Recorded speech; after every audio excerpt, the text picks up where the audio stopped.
জীবনের সবচেয়ে সুন্দর প্রতিশোধগুলোর মধ্যে একটি হলো চুপ করে থাকা। কিন্তু অনেকেই মনে করে প্রতিশোধ নেওয়া মানে পাল্টা আঘাত করা, ঝগড়া বা তর্ক করা। কিন্তু সত্যিটা হলো, আপনি চুপ থাকেন তাহলে অপর পাশের মানুষটি এমনিতেই শান্ত হয়ে যাবে। তাছাড়া রাগ ঘৃণা পুষে রাখলে আপনি এমনিতেই প্রতিশোধের নেশায় বন্দী হয়ে যাবেন। আর যখন আপনি কোনো রকম প্রতিশোধ না নিয়ে নিজের জীবনটা গুছিয়ে নিতে পারবেন, তখন তারাই আফসোস করবে তারা আসলে অবহেলায় আর আপনাকে কি হারিয়েছে। তাই কারো কাছে জবাবদিহিতা করে সময় নষ্ট না করে সেই সময়টা নিজের উন্নতির কাজে ব্যয় করুন।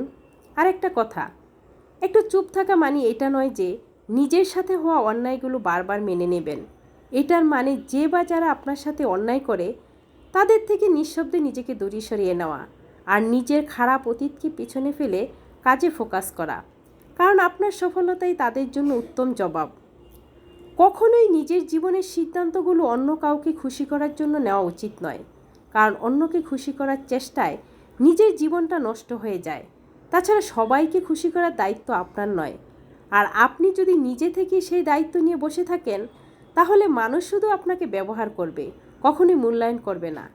তাছাড়া মানুষকে খুশি করা অসম্ভব একটি কাজ। আপনি মানুষের জন্য যতই করুন না কেন, দিন শেষে আপনাকে শুনতেই হবে, তুমি আমার জন্য কি করেছো। তাই যাই করুন না কেন, নিজের জন্য করুন, নিজেকে নিয়ে ভাবুন, নিজেকে ভালোবাসুন, কারণ এটাই সবচেয়ে বেশি দরকারি। মনে রাখবেন, মানুষের স্বার্থের জন্য আপনাকে দিয়ে অনেক কিছু করিয়ে নেবে, কিন্তু স্বার্থ ফুরিয়ে গেলে আপনাকে চিনবেও না। তাই মানুষের জন্য কিছু না করে নিজের জন্য করুন, কারণ জীবনটা আপনার আর এই ভালো মন্দের দায়িত্ব অবশ্যই আপনার। কথা তো আমরা অনেকেই বলতে পারি, আসলে আমি ছোটোবেলা থেকে কবি সাহিত্যিকদের বা অনেক গুণীজ্ঞানীদের বা অনেক সিনিয়রদের শুনেছি যে মানুষ যখন মানুষের জন্য করে নিঃস্বার্থভাবে ভালোবেসে অনেক দায়িত্ব পালন করে, দিন শেষে না তারা চরমভাবে ঠকে, চরমভাবে অপমানিত হয়, লাঞ্ছিত হয়, অনেক কষ্ট পায়। কিন্তু সেগুলো আসলে আমি কখনোই বিশ্বাস করিনি।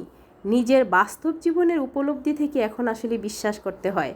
আসলে যেই মানুষদেরকে নিঃস্বার্থভাবে আপনি ভালোবাসবেন, যত্ন করবেন, তাদেরকে ভালোবাসা দিবেন, সেই মানুষগুলো না আপনাকে নরম পেয়ে আপনার উপরে আঙ্গুল তুলবে, আপনাকে প্রশ্নবিদ্ধ করবে, আপনাকে ঠকাবে, আপনাকে যতভাবে ক্ষতি করা যায় আপনাকে ক্ষতি করবে।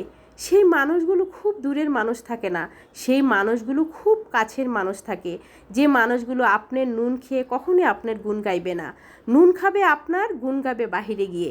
সেই নুন খাওয়া মানুষগুলোকে আল্লাহ যেন হেদায়েত করে, আল্লাহ যেন বিচার করে। আল্লাহর কাছে ছেড়ে দিলাম, আল্লাহর কাছে বিচার দিয়ে দিলাম। আর উপরওয়ালা সব কিছু দেখে, উপরওয়ালা সব কিছু জানে। নিঃস্বার্থভাবে ভালোবাসার গুণ প্রতিদান অবশ্যই